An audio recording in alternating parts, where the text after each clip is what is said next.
बच्चों, let's read the question. If the true value for an experimental result is 6.23 and the result reported by three students X, Y and Z are X ने report किया 6.18 and 6.28, Y is reported as 6.20 or 6.023 and Z ने report किया 6.22 and 6.24. Which of the following options is correct? A, B और C, D में से four में से हमें एक ऑप्शन करके यहाँ पहचानना है। तो यहाँ से इस क्वेश्चन में हमारा की कंसेप्ट क्या कहता है कि हमें यहाँ पर प्रिसाइज एंड एक्यूरेट वैल्यू को लेकर बात करनी है। अब देखो, अगर हम यहाँ पर बात करते हैं इस प्रिसाइज और एक्यूरेट वैल्यू को लेकर, तो बेसिकली इन दोनों वैल्यूज में बहुत ज्यादा डिफरेंस नहीं आना चाहिए। या तो 0.1 या 0.01 या 0.2 लास्ट, अगर इतना डिफरेंस है तो आपकी जो वैल्यूज हैं वो आपकी करेक्ट वैल्यू मानी जाएगी। अगर ज्यादा आपका डिफरेंस आ गया तो वैल्यू आपकी जो आपने वहां पर जो एवरेज आप निकालेंगे वो आपको करेक्ट नहीं माना जाएगा।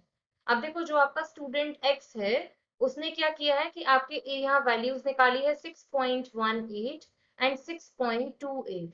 अब देखो, यहाँ इन दोनों में अगर डिफरेंस देखा जाए तो कितना डिफरेंस आ रहा है, यहाँ पर 0.10 का डिफरेंस आ रहा है। अब देखो, यहाँ पर अगर देखो तो ये पूरा पूरा कितना ज्यादा चेंजेस आ गया।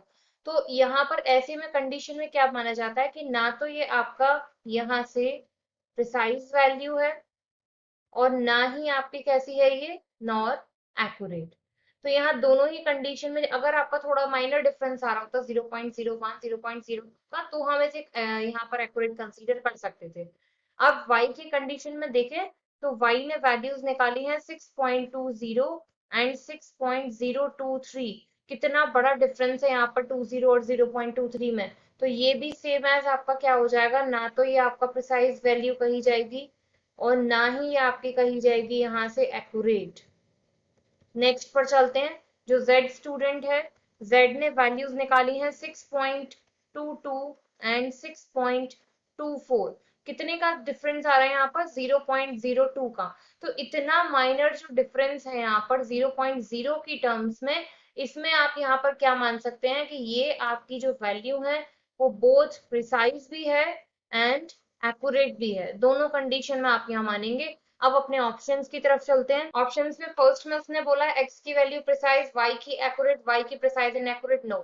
बी पर चलते हैं, x की प्रिसाइज एंड एक्यूरेट दोनों होंगी जबकि y की प्रिसाइज नहीं होगी और z की प्रिसाइज वैल्यू होगी, ये भी गलत हो जाएगा।